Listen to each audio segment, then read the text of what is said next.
Wait, what? What the fuck is going on? What? Wait, what? This businessman hired a hitman who hired a hitman who then hired a hitman who then hired a hitman who hired a hitman, and somehow the job was never done. I mean, this is hands down one of the most ridiculous stories I've ever came across. What and it's the a massive fuck? lesson on how delegation isn't always efficient. But I mean, thankfully, this wasn't the case, especially for the target in all this. When you think of a completely deranged person who would actually go on to hire a hitman, you would probably imagine, I guess, the hitman being, I don't know, a decent hitman. You know, discreet, professional, bald with a barcode on the back of his head, and most definitely not an undercover federal agent waiting to harpoon your life because you were dumb enough to actually do something like this. But regardless, what you probably don't imagine is someone whose first instinct is to look at the contract and go, I don't have time for this. I wonder if I can hire another cheaper hitman than this and pay him less than what I just got paid. Well, that's exactly what happened in today's story a whole bunch of times. And I mean, this story really has everything. You have a businessman who's convinced taking someone's life would be easier to deal with than dealing with a lawsuit. It's like those Russian dolls of hitmen. And of course, a whole chain of endless hitmen. And it pretty much seems like they treated this assassination attempt like it was some weird group project they desperately didn't want to do. And it ended up getting so insane that if it wasn't backed up by court documents, I would assume this is some bizarre movie script. But we're getting ahead of ourselves. So the story begins in 2013 in Nanning, a city in southern China, where a real estate developer by the name of Hitman Who Hired found himself in a dispute with another businessman named Wei. The two had been involved in the same property development, but things apparently fell apart. Wei had filed a civil lawsuit connected to the project, and according to court documents, Tan became very worried that the legal battle could cost him a whole bunch of money. Now, obviously the situation sucks, but most reasonable people would either try to find some sort of middle ground or hire a lawyer. Who knows? Maybe they'll just try to settle, but Tan apparently skipped every reasonable option and jumped straight to, what if he just wasn't around anymore? Okay, so according to the court, Tan hired a man by the name of Shi to take Wei's life, and even provided Shi with everything he needed: a photocopy of Wei's ID, his phone number, his license plate number, and then personally handed over 2 million yuan in cash, which is worth roughly $280,000 at the time of that payment. And while that sounds horrifying, I guess this is where the comedy kind of starts. Because after taking that job, and more importantly, after taking the money, she came to the realization, hey, Kodiak, thank you so much for the raid. We're watching about a hitman who hired a hitman who hired a hitman who hired a hitman, apparently. I guess I don't have to do it. Might as well hire someone else. So now you might be thinking, shouldn't that have occurred to him before he accepted this contract? Well, apparently not. Instead, she came up with what he must have thought was, I guess, an extremely brilliant business strategy. So he just hired another hitman. I'm not kidding. And according to the court, she handed him 1 million won to another man by the name of Mo Chanchang, and basically said, dude, there was this game I used to play. It was sick. There was, if you killed someone, you could take their stuff. It's like old MMO stuff. If you killed them, you could loot them, right?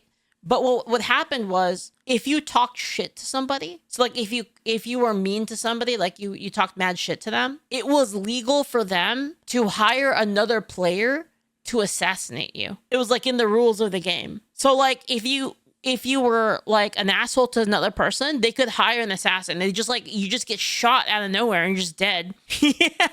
Congratulations. W mechanic, yeah. This is your problem now.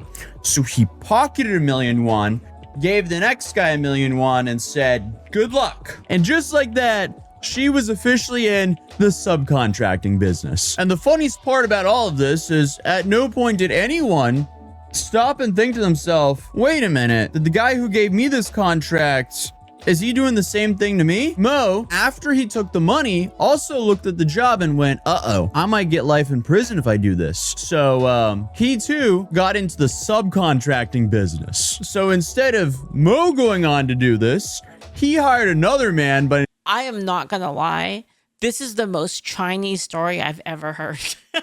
name of Yang.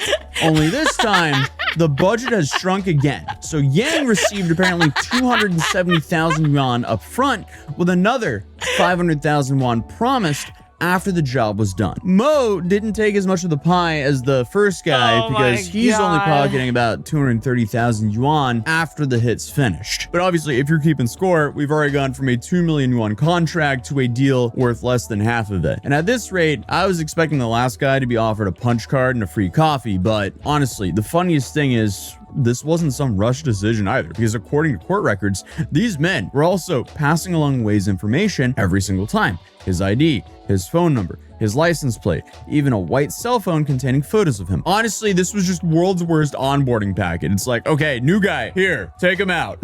Essentially, every new recruit got the exact same folder. Welcome to the team, here's the target, here's the paperwork. Good luck, don't get caught. Except, apparently nobody intended to do the job. They just intended to find the next guy who might do it for a little bit cheaper. It's like those, what are they called? The Russian stacking dolls? Yeah, that, like, exactly. you know, it's going from big to small and they just like jump out of each other. This is what's going on right here. And of course, if you thought Yang was finally gonna break the cycle, absolutely not. He was gonna do it. He too got into the subcontracting business and he immediately started looking for someone else to do his work. So according to the court, Yang offered another man by the name of Yang. Yes, they're two different people. Both are named Yang. First Yang is named Yang Kongshang. Second Yang is named Yang Guangshang. I swear they're This two is the most Chinese story I've ever different heard. people. There's a This slight is so spelling difference on the crazy, last bro. name. I am probably butchering the last name. I'm not pronouncing it correctly, I don't think. I guess this is kind of like the Chinese version of Joe Smith hiring Joe Schmidt to do his dirty work. Regardless, Yang offered Yang 200,000 yuan up front plus another 500,000 yuan once the job is completed. What is he pocketing? Like 80,000 yuan? He's not pocketing that much money anymore. It was the first guy who pocketed a lot of money. But honestly, I don't even think it matters because everyone involved here is making equally questionable decisions here. Regardless though, Yang 2 accepted the offer from Yang 1 and he did the exact same thing. I'm pretty much starting to think that these weren't hitmen at all. They're all just kind of recruiters. So he passed the contract on to a fifth man by name of Ling Jianxi, and he promised him 100,000 yuan if he pennies on the took Wei's dollar. life. Suddenly that payment reduced a whole bunch now. We Budget just dropped assassin. from what, 700,000 to 100,000. Literal Timu assassin. But the last two guys didn't take that much in comparison. Obviously, I'm judging them for being hitmen, but I'm also judging them with how greedy they are in their subcontracting work. This shit's so The funny. original contract was worth 2 million yuan. And by the time it finally reached Ling at the end here, the guy who's supposed to do all of this, he was offered 100,000 yuan, which is, you know, 5% of the original deal. So somewhere along the line, Jeez. this assassination had turned into world's most inefficient franchise. Essentially, everyone above Ling had taken a cut and nobody really took that much risk. Well, I mean, I guess it is the risk of hiring a hitman. But relative to actually doing the acts, they're getting compensated a whole lot better than the guy at the end. Honestly, if this chain just kept going, the sixth guy would have probably been offered a coupon and a firm handshake. But this whole process didn't happen overnight either. According to reports, this chain of subcontracting stretched for over 6 months. They spent 6 months doing this. So essentially the project management here took way longer than making the plan itself. But obviously the contract ended up with Ling. And I guess Ling was the first guy to not think, oh, hey, I know a guy. Instead, he came up with an idea that somehow made this story even more stranger. Because What? Ling took, I guess, one look at the offer and decided 100,000 yuan, that's just not worth it. And I guess not because in his head it was wrong, but because if he got caught, he would be risking years, if not the rest of his life in prison. So I guess instead of, I don't know, sharpening a knife or buying a plane ticket to do whatever he was gonna do, he did something no one else in the story really considered. He contacted the guy he was supposed to take out. Yeah, that's some 4D chess. So according to the court, Ling first left Wei a note, and essentially the two eventually agreed to meet at a cafe in Nanning. Now imagine being Wei for a second. You go to a random coffee shop and the dude sits down next to you and says, hey, I was offered 100,000 yuan to take you out. Yeah, it's not something you want to hear. That's awful. But somehow it gets weirder because Ling then pitches what is, without a question, the most bizarre business proposal of the entire story. So he then goes, what if we fake your murder?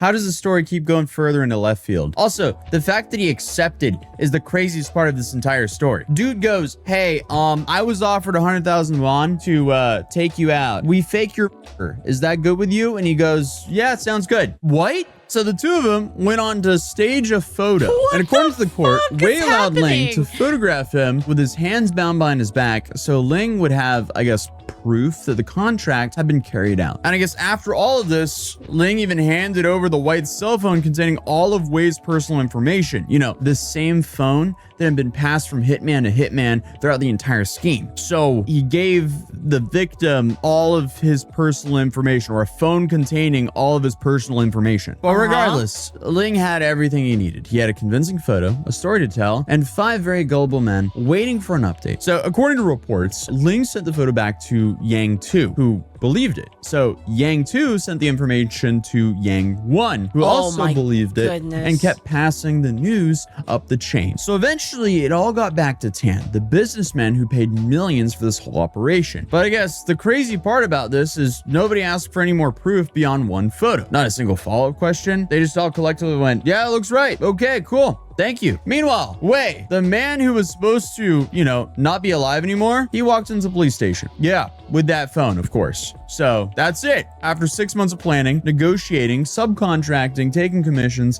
and staging fake evidence, the entire conspiracy fell apart because the intended victim simply just told the police what happened. So the victim then literally walked in and said, okay, you guys aren't going to believe this. Wait, this but guy did he hired bust the other guy too? this guy hired this guy, hired this guy, who hired this guy, who hired this guy, who walked up to me, confronted me at a coffee shop, and went, hey, can we fake your death so I can then pass that back up the chain? Oh, by the way, here's all the information that's been passed all the way down. So Wei made it pretty easy for them. Or, well, honestly, they made it easy for Wei to make it easy for the investigators, because by the time the investigators were finished, every single person involved, from the businessman to the guy who asked to stage the fake death, they were all charged. Essentially, the only person who came out of this whole ordeal without a prison sentence was the guy everyone has been trying to take out. And the peak irony here is they were all subcontracting because they didn't want jail time, but they all got jail time. So congratulations, guys. Regardless, though, the legal battle wasn't over. In fact, the first time this case actually went to trial in 2016, all 6 men were acquitted because prosecutors didn't have enough evidence to secure convictions. So imagine being Wei. You survive a murder plot that's somehow been passed through more middlemen than a construction project, and then everyone walks free. Fortunately for him, though, prosecutors appealed the decision, and the case stayed tied up in courts for another 3 years before China's Nanning Intermediate People's Court issued a final ruling in October 2019. Tan, the businessman who started the whole thing, received 5 years in prison. She, the first hitman, got 3 years and 6 months. Yang 1 and Yang 2 each received 3 years in prison. Mo got 3 years. And then finally, Ling, the last man on the chain who ultimately exposed the whole plot, he got sentenced 2 years and 7 months. So this was absolutely not a story about criminal. I don't know. I feel like the last guy I feel like they should have let that last guy go, because he at least didn't want to kill the guy, right? Like he was like, hey man, like they want to kill you, bro. Like let's just like pretend like you're dead. You know what I mean? Like I don't know. Masterminds, but it was so bizarre. I just wanted to share it with you guys. So if you're new here, feel free to subscribe, drop a like if you enjoyed the video. I'll see you guys in tomorrow's video. Peace. Man, what the hell is going on, man? That is insane. I'll link you guys the video. What a crazy story. The most Chinese story I've ever heard.